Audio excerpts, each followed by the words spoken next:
just give the average Joe an insight of what's it like playing at this level. Friday night's always been a personal favourite of mine. You've got the long weekend. Everyone's just wanting that release, that stimulation, just to watch a macabre sport of gladiatorial confrontation. And you feed off that as athletes. Like, you love it, love it, love it, love it, love it, love it.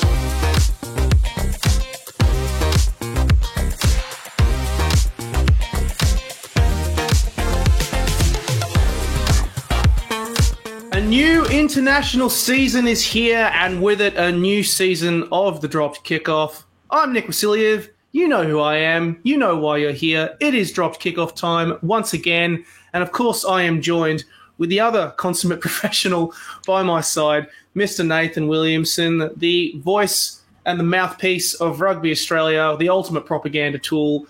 But you know what? We can throw the jokes and fun puns around because we're all happy, because we have a Wallabies win to celebrate to kick off this new international season and this new season of the podcast. Nathan, how good?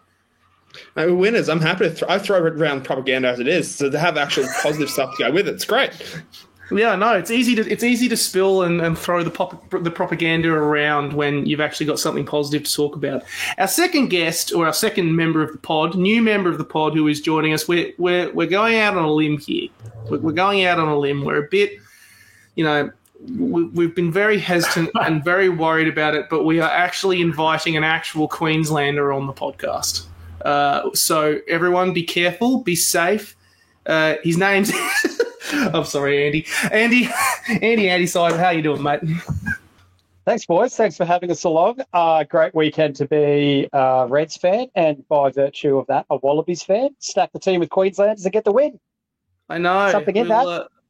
We'll never hear the end of it now. I know that you will not hear the end of it. I assume that's why Dylan's not on tonight. Yeah, he's got the argument with the three Melbourne boys, or three Melbourne bred boys. They went well. Yeah, that's true. That's very true. There's not a lot to get. There's honest to God, there's plenty of players from everywhere, pretty much except New South Wales. So I'm happy. Dylan's happy. Andy's happy. Probably Nathan as well. We went 1-1 for our starter. Our starter was great. That is true. That is very true. It was a really good night for Jake Gordon. He played a pretty solid game. But kicking off in typical fashion that we do with this podcast, we like to, start with left field topics. And unfortunately, I've been dealing with a lot of issues, guys. There's a lot of talk and chat out there on social media. And usually people have a lot of, unreserved issues and hate with particular players. And, we heard a lot of stuff about Tom Wright, and then he goes out and plays a pretty decent performance and scores that match-winning try. And so our question to kick off this new season is, do you have a current international player who, in your opinion, is overhated? So someone who, people generally have a slight dislike for, but you actually think, yeah, he's pretty cool. Like, he seems like a nice guy, and the hate isn't necessarily warranted. Nathan, I'm going to throw to you first for this particular question.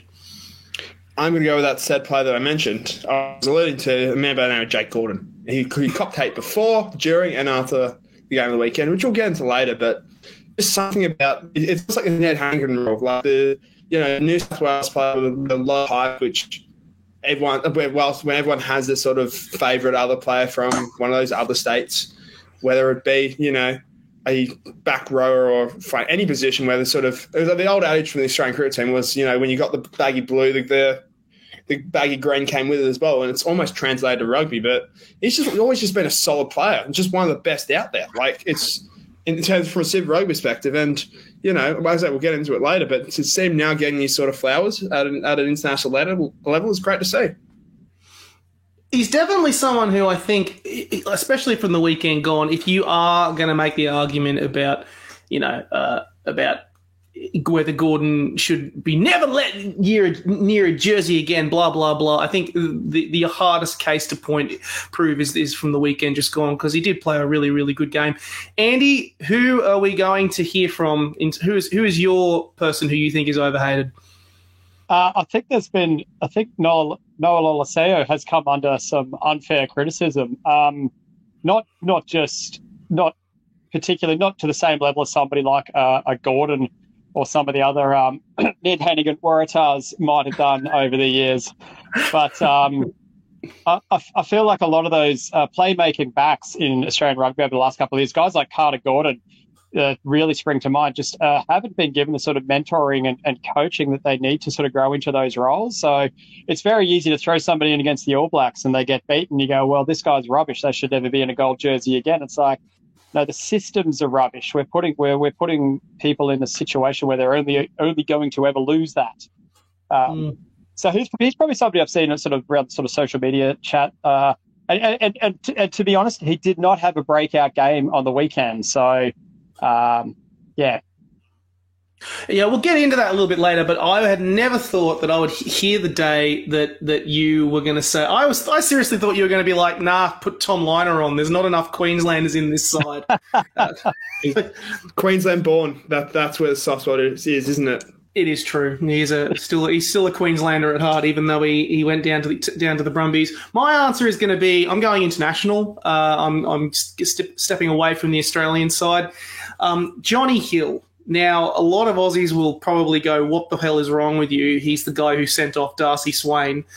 If you actually see this man like outside of a rugby field, he's actually the loveliest human being. I'm not going to lie. He does a whole bunch of awesome stuff. He seems like a really chill, fun guy.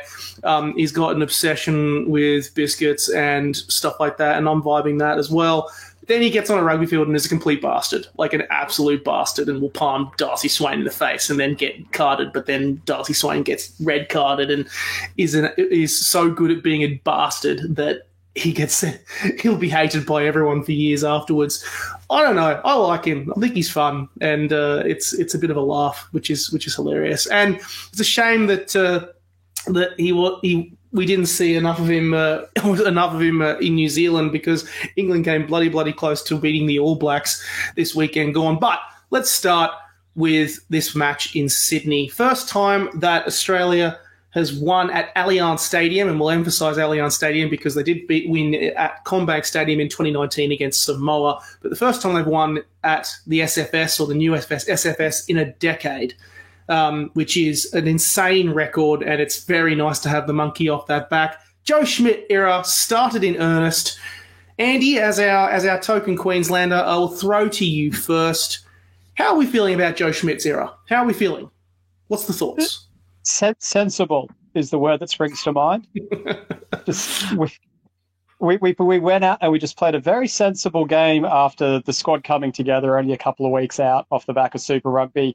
They didn't do anything flashy. They didn't really do anything. I mean, some of the scrums were spectacular, and some of the individual brilliance shone through, but generally they just were smart about how they went about it. And that seems to be the Joe Schmidt kind of thing. He puts forth this aura, especially compared to somebody like Eddie Jones, that he is just a sensible guy. He is just all shades of beige, but that's all right because we got the W. That's all that matters. Just building off that as well, I love that, you look at a performance like that and you go, all right, there's improvements definitely in that side left. Like, it's just felt like a solid, almost baseline of performance of, all right, even when the attack isn't flowing and we've got, a yellow card, someone in the bin, you can still deliver a quality performance where you look at the scoreboard, like, they're in front or at least tied for, I think, 75 minutes of that game. Like, for all the kind of nerves around, Wales going to come back, Wales going to do that, the scoreline just never really reflected it. So I think it was just a really, like, in terms of a perfect performance, it was far off, but it was a great winning performance, and that all that mattered. It's an interesting point that you make there, and I think it's a good point to highlight as well, Nathan. Like, let's be 100% honest here. These guys have had 5 training sessions together. Like, something like that, yeah. 5 training sessions, and, coaching staff, new coach, a whole bunch of new blood in there. And they're coming up against a side that, even though they are not winning at the moment, they've played 8 matches this year after this weekend just gone. And that is telling that if you're going to start with a performance like that where you win by more than a converted try, That's a pretty good start. I'd say that is a real, like, if it's not going to be perfect, but it's never going to be perfect, and rugby is never going to be perfect. And while I think there were some people who would find it very easy to be critical and say, yeah, but it wasn't good, we didn't beat them by 40 or 50 plus, I think it's a real case of seeing the forest through the trees here, because for a side that is clearly, for a side that was clearly coming from absolute rock bottom that we had, being beaten 40-6 by a misfiring Wales side in France last year, this is a turnaround for the books if ever there was one. And the promising thing is, hopefully, we hope so, we don't want to jinx this weekend coming, but all they need is just more time in the saddle. That's what they need, just time in the saddle. And I'm happy with where there's lots to work on, but I was a happy fan come Saturday night. Yeah, I think it's just that fact of, I think, steady. Andy's words about just sort of a steady performance is just what Australian sort of fans needed. What I got the sense from being at the game on Saturday was there is that appetite, and there is a large majority of Australians out there who are just looking for an Australian side to get behind. And when there's the hallmarks of the side of there, the flashy plays, the gritty defense, and if they can just sort of build a couple more wins, get sort of people slowly behind them, like, you can properly issue in the new era here, which is exciting. What was the atmosphere like at the actual ground? Because there was how was it, 36,000 there, which I thought was a pretty decent turnout for the game. It looked like, there was a relatively decent atmosphere. People got into it. Of course, when everyone was on their feet with that Tom Wright try that was just phenomenal at the end of the match. How was the feeling as the game went on? Was the crowd into it? Was the crowd growing with excitement? How was it? What were the feelings at the ground? I feel like the atmosphere got better, further on into the game. It's there's still moments where you look at it compared to a Northern Hemisphere crowd or a South African crowd, and you go we're 10 minutes out, the crowd should be up and firing and getting behind this. Everyone's silent. What are we doing here? But that's a wider Australian sport problem, not a rugby union thing. But once the sort of, again, when Dungunu snuck through and Tom Wright made that brilliant break, people getting behind it, and it was then you could start to hear people get behind and try and cheer the team home. On that, let's talk about actual standout players and key big improvers or things that really stood out. And Andy, I'm going to throw to you for this particular topic first, because one of the things that immediately stood out was the scrum and the set piece, which you could tell Mike Cron's been coaching this side, I'll say that, but also the fact that 7 debutants, the most number of debutants in an Australian side since 1980, which is an insane stat. Who stood out to you? What was the key things that you looked at that result and went, look at this, how good? Something that stood out to me amongst debutants, and with a bit of a red spin on this, was Liam Wright calling and catching all the lineouts and Matty Faisler throwing them, and just right. seven debutants, and the lineout was amazing. We stole a couple of balls, but just having that, I guess, a little bit of a sort of knowing nod between your hooker and one of your main jumpers, one of your main targets, and it was. That sort of rolled into the second half where then Kale and Pollard were on as well with that club tie there. And that Taniela Tupou, that tight head side of the scrum was just incredible. That there was a scrum at about the 12th minute. And I think the referee blew the penalty against Wales. I think he said their front row stood up under pressure. But the loose head prop actually got yeeted out of the scrum. Tupou's ability to get in between the hooker and the loose head and just shear off the side of the scrum is. I mean, I've been watching it live for a couple of years up here in Suncorp Stadium. Of course, it is just phenomenal. So that was really impressive. The scrum and the line out just. For a team that's just come together to be clinical was impressive. You could tell there were a lot of Brumbies and there were a lot of Reds in those scrums, in those scrums and lineouts, because both of those sides have had quite firing set piece this season, which has been a key factor as to why they both improved during Super Rugby. So no surprise at all to see to see Schmidt stick with that kind of cohesion level and that set piece and element to it. I will say I was really also impressed, not just with Jeremy Williams and his workload over the course of the game. I reckon he was doing the dirty work, which I just love to see. I really love those people I call it the Scott Fardy principle. You just get in there and you do the dirty work, and it's an underappreciated, thankless task. But you notice when that person's gone, because then suddenly everyone's going like, well, why didn't we secure that ruck or do this, that, and the other? And I noticed that in his debut, Williams looked great. He looked really, really strong. And then, of course, Isaac Kalia, who I thought was phenomenal. There's a lot to like in that scrum, particularly as well. Not just the fact that Tupou was blowing people off the park, grabbed a try for his efforts, but then when Alan Alatoa came on as well, like, you're doing that. That's a pretty good person to bring off the bench, and you'd think that they'd probably make good use of him. They'll probably do a swap out here, there, and the other to give Tupou that more of an impact, maybe coming into this game in Melbourne earlier this weekend. Yeah, it's more like a job share. Joe Schmidt described it after the game.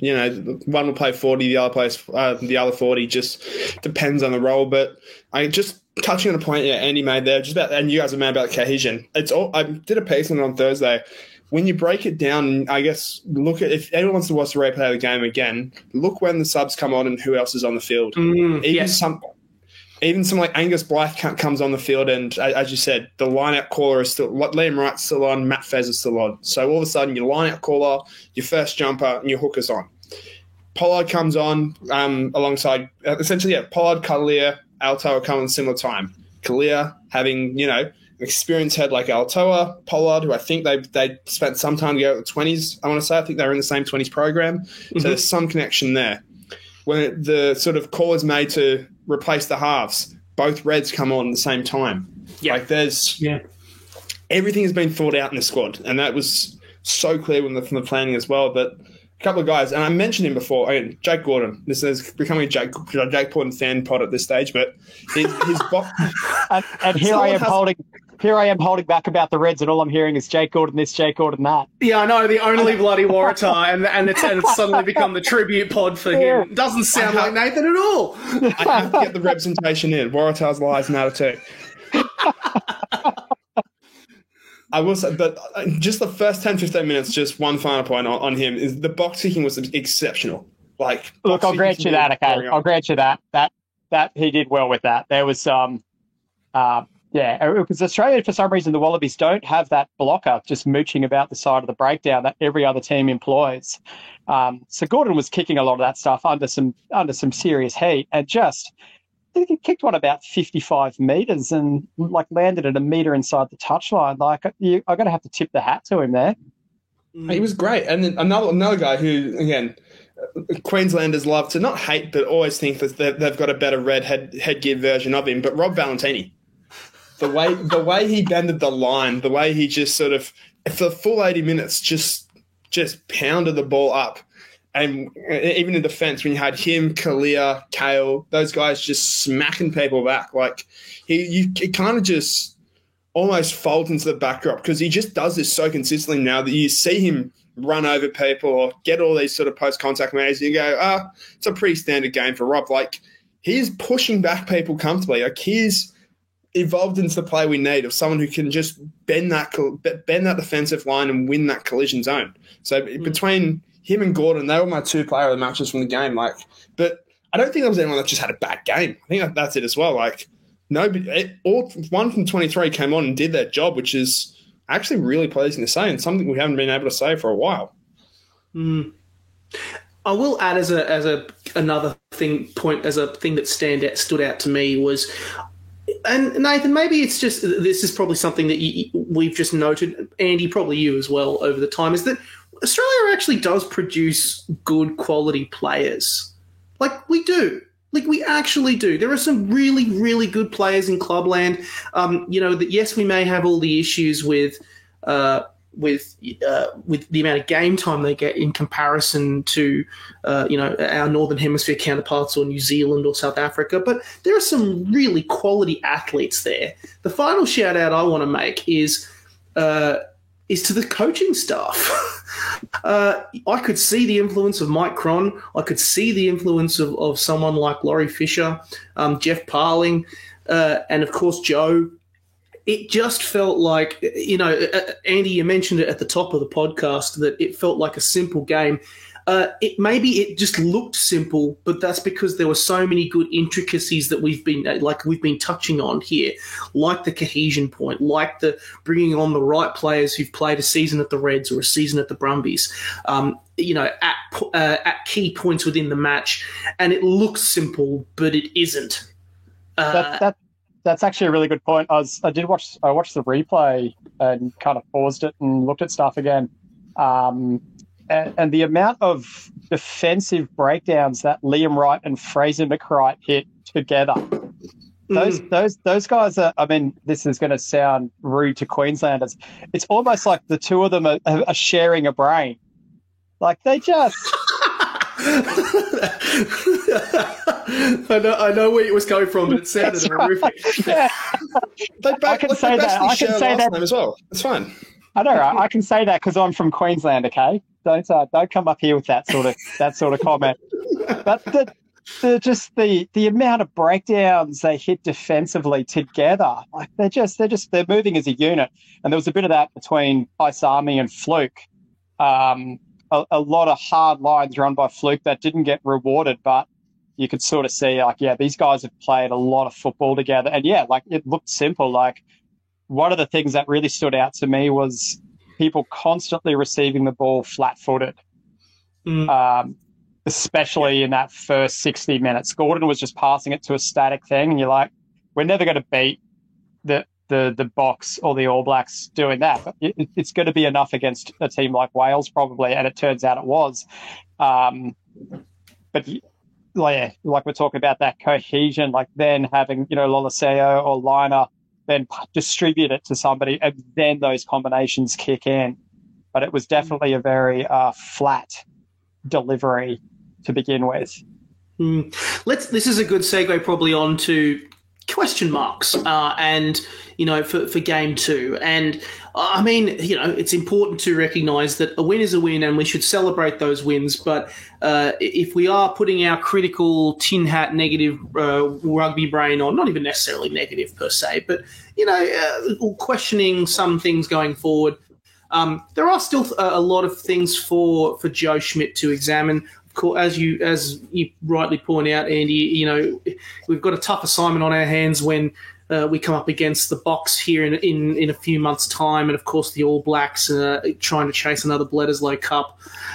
And there are a lot of question marks still over this squad, which of course we hope will be addressed in these coming weeks. And I feel like we should start with the obvious one, as much as I hate to say it. Noah Lolesio did not have the best game. There were moments of genuine brilliance. I think his tactical kicking was actually pretty good. There was a particular one where he got it off to Luka and Salakai-Loto picked a kick out of the air, which was amazing. But he didn't have the best night with the boot. He was clearly nervous. First time back in gold in 18 months after being shunned out of the World Cup squad. First of all, let's just get this out of the way. I mean, I would be still starting him in Melbourne. I would definitely still be starting him in Melbourne. I think Tom, as much as I like Tom Liner, and he's definitely going to be a regular feature of the Wallabies for the next little while, he just needs a bit more time, and I think he'll be better suited coming off the bench for a little while and finishing games off, because he was complimented with McDermott quite well. But what do we think? What do we think about the fly half conundrum? I think what Eddie Jones did last year at the World Cup has put us years back in that playmaking role. Leaving behind guys like Loliseo and just taking Carter Gordon, and we'll bid him farewell and good luck over in Mungo Ball. It's like Gold Coast, God help us! Like Gold Coast Titans, like that's insulting. That is an insult to Rugby Australia. You're right, though. Loloseo. So, moments of brilliance, which, he's a great fly half. But yeah, like you said, with his kicking, and he just had that aura around him where he did look nervous. You could feel it through the television. You're like, this guy's, it's like second guessing himself. And that might have been part two of this very structured, stayed kind of game plan that they had. But the good playmakers can kind of rise to the challenge of being less inventive, I suppose, is what we almost needed out of somebody. Just be a distributor. Kick, pass, run. Just pick one of the three and do it. It seemed a lot of the times he was kind of caught. And they did talk about the defensive pattern of Wales having that second shooter come up out of the line and look to close down those plays where you need that little bit more depth and probably coming onto the ball at speed, where he was quite often receiving the ball very flat-footed and then just either quickly tipping on or trying like a janky little kick through, which worked when LSL got that chip over the top. But you might get one or two goes in a match where that works before the defensive pattern will start to adapt to that very quickly. Yeah, I think in sort of building off that as well, I'd still start him against Wales and Melbourne. Like, the intent was there. Even the crossfield kick, like, you can tell, just sort of shanked it a little bit, but he's done that plenty of times at the Brumbies and it's paid off. So I just say I think, as you said, the flyer position is just one of those ones where we've chopped and changed, even with Noah. I think this is the perfect opportunity to give him 3 games and just say, all right, this is your jersey, do something with it, build the confidence up, and then we go from there. In terms of other changes, like, I wouldn't make that many, realistically. The only one I could sort of foresee is if Len Nikotau is fit, he comes in for Josh Fluke. I mean, I'm a big Len Nikotau fan, and I think he's one of the best outside centres out there, but that's not sort of no dig on Josh Fluke. Like, he was still sold, particularly defensively. Steady now. Game. That's right. Hey, I clarified it. Yes, okay, look, let's be 100% honest. The reason why we want to remove Josh Fluke from the squad is because he's from Queensland. That is the reason why. That's too many of them. That's the only reason why. It's literally because he's from Queensland. Rugby Reg, are you listening? It's because he's from Queensland. Yeah, let's replace with Len Nikotau, who, having a look, is born in Queensland. Shit. Oh, shit! I'm sorry, is that another test level rugby player from this great state? Like, this must be something in the water up here. But he plays for the Brumbies, so yeah, he's played for the Brumbies, but he's still a Queenslander. That's right. In sense of improvements, like, going back to that, keep the squad similar and just focus on that Mordy. Like, you touching the attack again, just let everyone take a step or two back and find a bit of shape, but sort out the Mordy, because that's where Wales just were dominant throughout the game. The penalty try, another pretty close effort as well. Like, that's an area they got. Disallowed try. That's where they kind of got us and had us at pieces, with just the way they were peeling off and sort of picking out numbers to target. So that's got to be that and the attack sort of depth. There's got to be the 2 key focuses heading into Melbourne this week. That's fair. Yeah, I'd agree with that. My only other recommendation as well would be, if you're going to, probably in the scrum, I don't know if it was the fact that maybe we were a bit worried about Taniella's fitness, because he looked like he'd hurt himself once or twice in the game, but he just plowed on. Maybe making him more of an impact player and bringing Alan Alatoa in some capacity, which would probably require changing the front row a little bit, but just so the Tongan Thor can have a bit more of a punch in the second half, maybe just as a player management perspective, not necessarily like. That's the only other thing I can really think of. Really, it's just a case of doing the same again, but more. Obviously. A person I thought was quiet, and I don't think through any fault of their own. I just don't remember seeing a lot out of Kellaway. I mean, he tried. Filippo just wouldn't pass him the ball. Bloody Queenslanders. Watching that try back gave me an aneurysm. It was Kellaway just screaming for the ball, unmarked, and he would have run straight in. Duncan gets tackled and just slowly slides over and eventually gets there. And you're like, okay, thank God. But I don't know why he didn't pass it straight away. Like I can't answer that, but yeah, no, just yeah. So there's probably a lot of stuff that Kellaway did that I missed. To be honest, I don't play an outside back game, so I probably missed a lot of that stuff. But yeah, he was somebody that just didn't seem to pop up a lot compared to everybody else.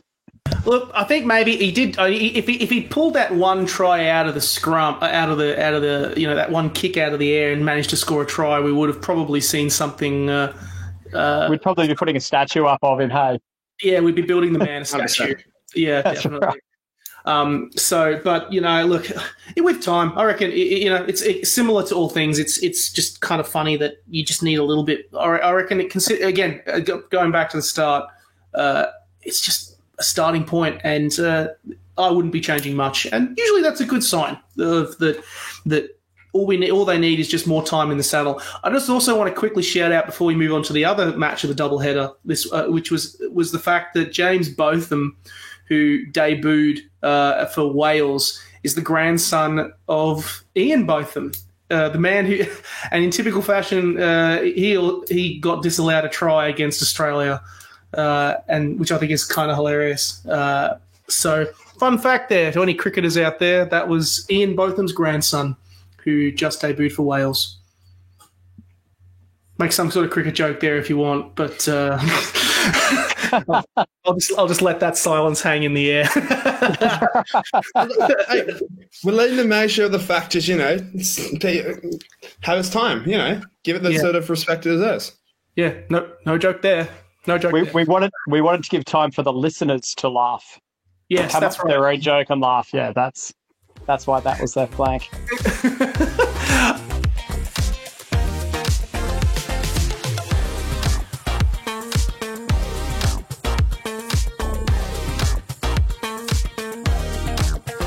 Gambridge. On that topic, let's move over to the other big story of the night, which was, of course, the Wallaroos, who, fun fact, pulled out their biggest win at home in their entire history, beating Fiji 64-5, which was just, oh my god, an incredible performance by our women in gold.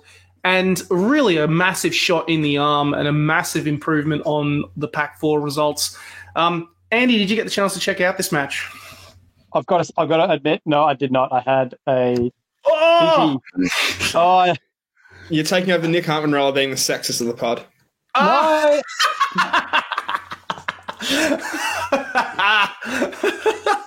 Oh, wow. No, I had to go to a house party and get drunk around a fire on Saturday night. So, oh no, that's also fair enough. You got to handle the Wallabies game somehow. Oh well, I didn't watch it live. I watched that on replay. So, I had a. I will say it was still a freaking amazing performance. Good to see 4 debutantes as well for the Wallaroos. Nathan, I know you were at the game because you were literally physically there. And fun fact for everyone, in our random little drop kickoff chat, we actually have this game, if we're ever around, of trying to spot Nathan in the press box. And there are so many distant photographs of Nathan like on his phone or at his computer. And we said, found him, spotted Nathan, there he is over there, which is a bit creepy, but also kind of hilarious. Nathan, while you were getting spied on, did you catch this game, and what were your thoughts? I did. The fact is a game. What annoys about this game is you guys see me, and by the time you've sent the photo, you guys are like 3 days off. So I'm looking around like a mad person, like, where the hell is everybody? Has me on edge. But yes, I did get to see the game, and it was amazing. It was, again, one of the best performances I've seen in the past couple of years. Just the way they closed it out as well. Like, there's so many times an Australian side will build a lead like that, where you're up, 20, I think it was like, I'm trying to remember the exact score, it was like 26-5 or something like that, where you have a comfortable lead and you just let an opponent back in with a couple of tries. And, if anyone's going to make you punish something like that, it's Fiji. But they just kept the pressure on. They got it to 40 and went, no, it's not enough. And the forwards took over and just absolutely demolished them in the last sort of 10 minutes to really sort of send a statement of, when we're on, we're a dangerous side. Like, it's all coming together. And by the time reaches its final form next year for the World Cup, like, it's going to be a very dangerous Wallaroos side that can push anyone to the limits. Well, it's positive to know as well that that was not a bad Fiji side. I really think people, will say, "Oh yeah, it's Fiji. They're ranked whatever in the world." But remember, that Fiji side has not only won Super Rugby Women's back-to-back until earlier this year. That they're a side that also was coming off a 3 or 4 game winning streak as well. So they're a side that have clearly been are clearly on the up and clearly improving. And I think they also won Super Rugby WXV3 last year as well. They're a decent side. And so what particularly impressed me was just the key thing that I think Joey App said that they wanted to address was focusing around things like physicality, the work at the breakdown. They got shown up at the breakdown so badly in Pac 4, and that clear work rate and physicality, particularly around the ruck, earning the ball, was what was most impressive. And that is, something that the Black Ferns will probably have a good look at and say, okay, well, we've got to really try and push them in that area there, because that's where they flogged them when they played them in North Albany, at North Harbour Stadium in Albany just a few months back, where they beat them. So what do we think about this game this weekend at Ballymore? What do we think? Do we think that that it'll be a closer game? Of course, Australia still have not beaten the Black Ferns. I don't know if they'll beat the Black Ferns this weekend. I think they'll come in as definite outsiders, but definitely in Australia, on Australian soil, these games have been a lot closer. Geez, I hope it's closer than the North Harbour game. Like, I think that was more just New Zealand got in a roll and just unable to stop them. But I think absolutely this game is going to be a lot closer if the sort of Wallaroos produce a similar performance that they did last week, or on Saturday, sorry. It's all about just sort of maintaining that momentum. And, back in Brisbane, the home of the Wallaroos, it's been a graveyard for the not graveyard for Wallabies, the complete opposite. It's the graveyard for wherever the Wallabies play. Sorry, that's Sydney. But now, like, actually, I had to get the Queensland back inside there. But it all depends. If you can get Ash Masters back in the side, if you can get Maya Stewart back in the side, which, again, fitness is still up in the air. We don't know. With Stewart out with a hamstring, Ash Masters, I believe, with a foot or ankle, then this team can be competitive. It's all about just weather the storm early and just solidify that set piece, because it wasn't really tested against Fijiana as much as, past Pac 4 opposition. So I think that's the keys. But if they can, light up and attack like they did last week, they'll give New Zealand a real go. Yeah. Isn't that just the quintessential Australian rugby fan thing, though? Isn't it like, if we could build on what we did last week, that will be good. And then next week rolls around and so often we don't. See, I actually just hit a tape recording. I think I've said that 5 or 6 times this year. Legitimately, I think there was enough. There's been enough signs in this Pac 4 series that there is a growing Australian side here that can play the type of rugby that can match it with the best. It's all about actually putting it together for 80 minutes rather than, I think it was only sort of 30 or 40 in North Harbour. And by that time, New Zealand had already raced away with the game. So that's got to be the key. Is start, if you're going to put it together early, put them under pressure, and then just see what happens from there. I think the tape's running again. But all jokes aside, it's a game of two halves.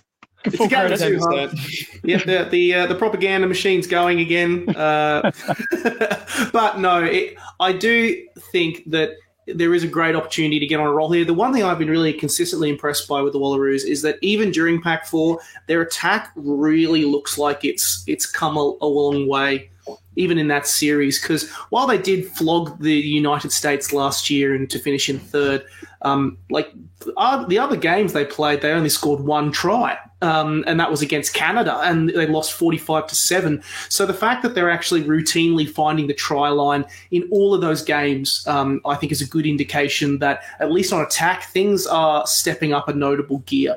If that physicality level can also step up, I don't know if they've got the firepower to beat the Black Ferns at this current point in time, but I think they can definitely make a lot more of a game of it, which is definitely possible, and that would bode well going into WXV2, because after this they'll have a good 2 months off before they go to play Ireland in Belfast at the end of September.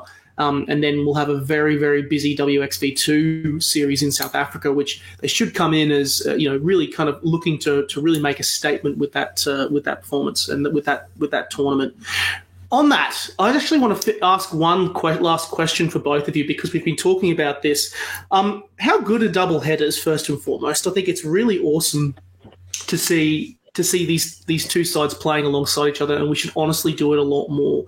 What are our thoughts on it? What are our thoughts on the doubleheader concept? And should we make every single performance, if we can, at some way, shape or form, doubleheaders? Because, of course, the Wallabies will be playing in Melbourne this weekend while the Wallaroos head up to Ballymore. In short, yes. Is there anything you change, though? Like, would you put... I don't know. Part of me thinks I would like to see the Wallaroos play second, because... Fijiana, and I know this sounds crazy, but go with me here for a second.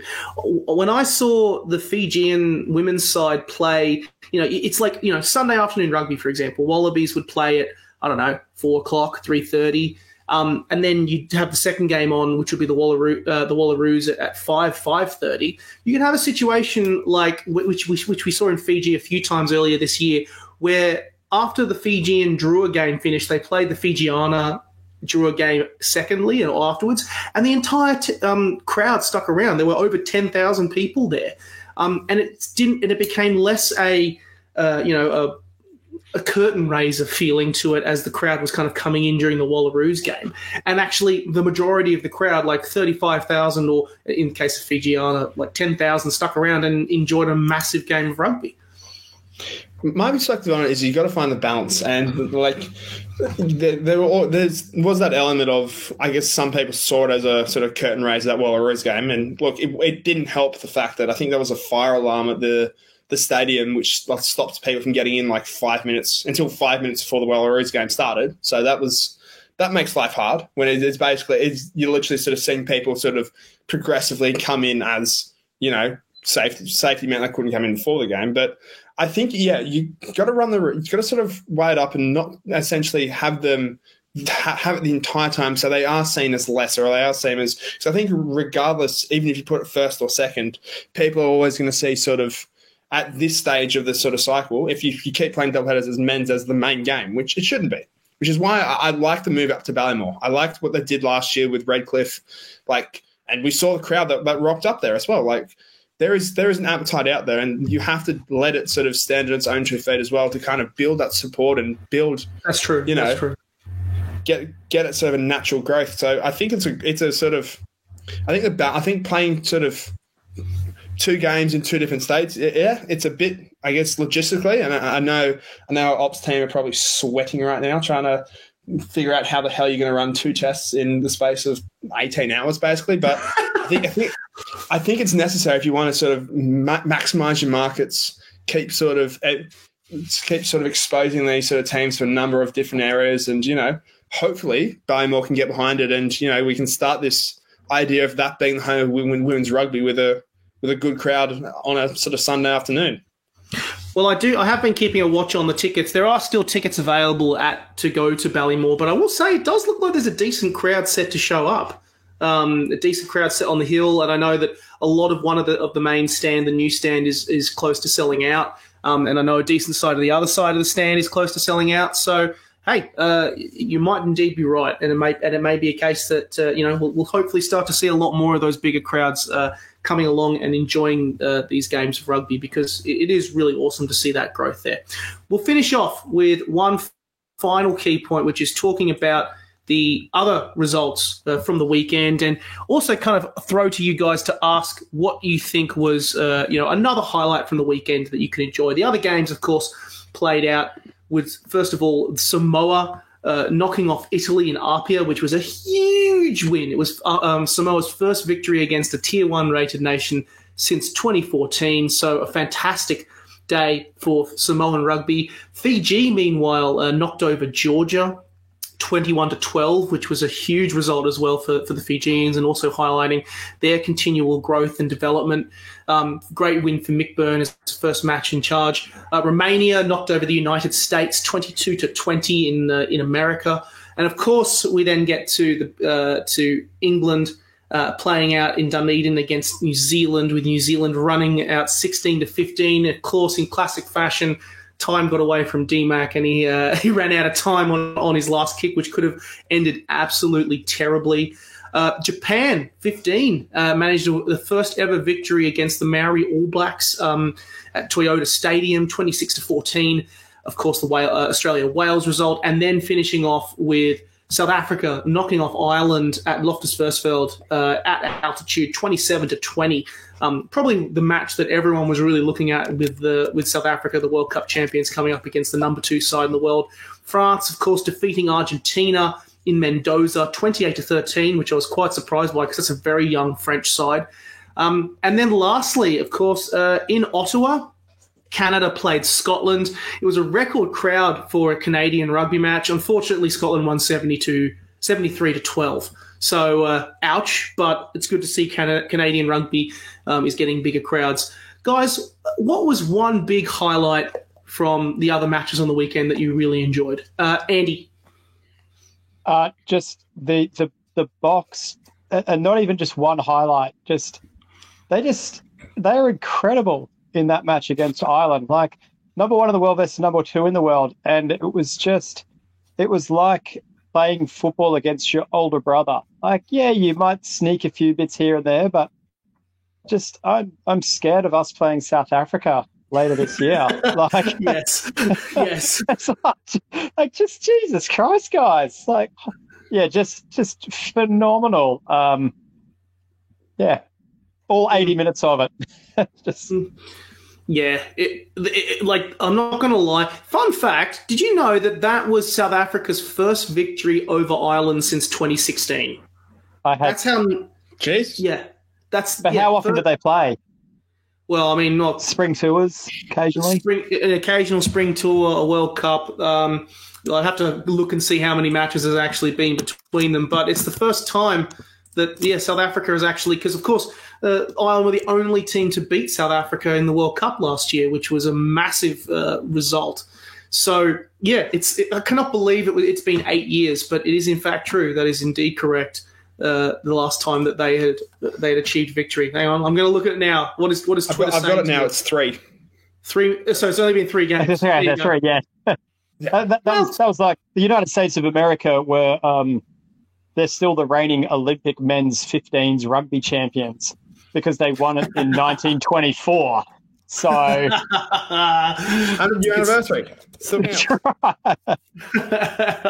yeah, come on, All Blacks, pull your head out of your ass. Nathan, what stood out to you from other games from the weekend? I'm just going to say just the collective Southern Hemisphere dominance, proving we are better than those Northern Hemisphere guys. Like, I don't know how many times I have to just listen to them on Twitter just bleat about how their style of rugby is better than ours, and then we get to major tournaments, we get to like crossover events like this, and we just come out and just put scores on them. Even like Samoa taking out Italy, Fiji taking on Georgia. Like, speaking of Fiji, who's playing prop for Fiji? One of the prop, Penny Ravai, another Queensland Red. Just just saying. I knew that was coming. I should have seen that. Should have seen that. So the truth is the secret weapon for the Southern Hemisphere. Just Queensland Red is Queensland. Is that basically what you're saying? I'm saying that. Yeah, Joe Sessi at fullback as well. It's another Red. It's actually true. International sides just grab Reds, but again, it kind of goes back to my point, and this is a bold statement, but I'm going to make it anyway. I think it just shows how underrated the Super Rugby competition is. Like, so many people talk shit about the levels of it compared to the URC and the Premiership and the top 14. Yet all of a sudden, when our nations come into it, and yes, I know South Africa's the outlier in this, but they spend enough time in Super Rugby to sort of count for this at this stage for this argument. Like, there's so many times like nations that have come through the Super Rugby Super competition, and we're seeing it now with Samoans and Fijians through sort of Moana Pacifica and the Drua, have now come out and just improve themselves. And when they face Northern Hemisphere sides, actually get the W. Like, we fantasize too much about other competitions and how, the strength of that and what that means. And like, let's be happy. Let's sort of recognize that, hey, we've got a pretty good comp, if not the best, that in sort of world rugby in terms of entertainment, in terms of quality, in terms of competition. Like, put some respect in its name. In saying that, I swear, again, this is probably not a tape recorded moment. I swear, I think I said the same thing in 2022. When we beat England, I can't remember. I think New Zealand were playing Ireland or something like that. And then the game 2 or the next week, we got swept. So I'm hoping to avoid the same result here. But I think just Samoa and Fiji sort of back that idea up that, let's put some respect on Super Rugby's name. Second. My only comments on that is Argentina, you had one job. It was like really third string French side. Argentina, what are we doing here? Yeah, come on, throw me a bone here. But hey, they did beat South Africa in the U20s, so I'll give them a shout out for that. That is true. That is very, very true. Yes, the under-20s are also happening as well. Of course, we don't mention the result for the Australian side. That doesn't help my narrative. Does not my narrative. Yeah. Not enough Queenslanders in the squad. Evidently. But as my final point, first of all, I do want to shout out even though it kills me to do so, the Japan 15 knocking off the Maori All Blacks. I think it's Japan's first ever victory in some capacity over any sort of New Zealand side, whether it be the Maori All Blacks or the All Blacks. I mean, still got a long way to go to knock off the All Blacks. It hurts me because Eddie Jones is coaching them. And another part of me is like, I want to see another nation suffer at his hand, and I want them to keep losing. But I cannot be nothing but actually just really positive for the fact that Japan 15 played a really good game. They really did. That was a really amazing game, and you should absolutely check that match out on Stan Sport. And then lastly, in typical trolling fashion, we finish in South Africa, because what did South Africa play before the Irish came out to face the South Africa to face the Boks at Loftus Versfeld? What did they play? Zombie. Cringe. So cringe. So, I just find that hilarious. It's just I'm hoping they're leaning into the whole just being the sort of hunted and the arrogant sort of people that have to get sort of knocked down a peg eventually. But God, just looking over here, you're just like, all right, no, I want to bet you more now. Like, turning into Rassie, even Rassie's actions on Twitter, like it all just sort of combines. I don't know if you like South Africans love it, and it feeds into this sort of the aura around this team as the back-to-back World Cup champs. You can say what you want, but God, it just comes off as arrogant. Bloody Rassie Erasmus. What I know, we know exactly what he's doing. He's literally just creating the show about him so the team can focus on actually winning. But at the very least, unlike Eddie, the team actually goes out and does it and performs incredibly well. He has the team to back it up. But fuck, it's annoying. Yeah. Well, so going into this weekend as a final point, first up we have Uruguay playing France in Montevideo on the 10th of July to kick off this upcoming round, followed by Tonga, who will host Italy in Nuku'alofa. Can Tonga also knock off the Italians? We do not know. We're about to find out. Scotland will continue their tour of North America when they face the United States in Washington, D.C. Canada will take on Romania in Ottawa. Samoa will host Spain. And then, of course, we get to New Zealand playing England at Eden Park in Auckland. I think we'll see an improved performance there. I reckon they'll have gotten their early jitters out of the way. Of course, the main event, Australia playing Wales at Amy Park in Melbourne. Japan will play Georgia. Namibia will play Portugal. South Africa, of course, playing Ireland at Kings Park Stadium in Durban.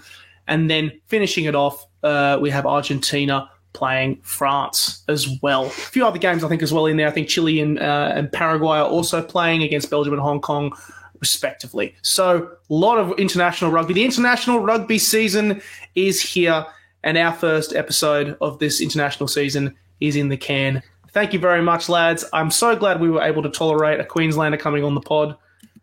Andy, it's a pleasure, mate. I feel like I kept myself very well in check, but we'll see how much gets edited out.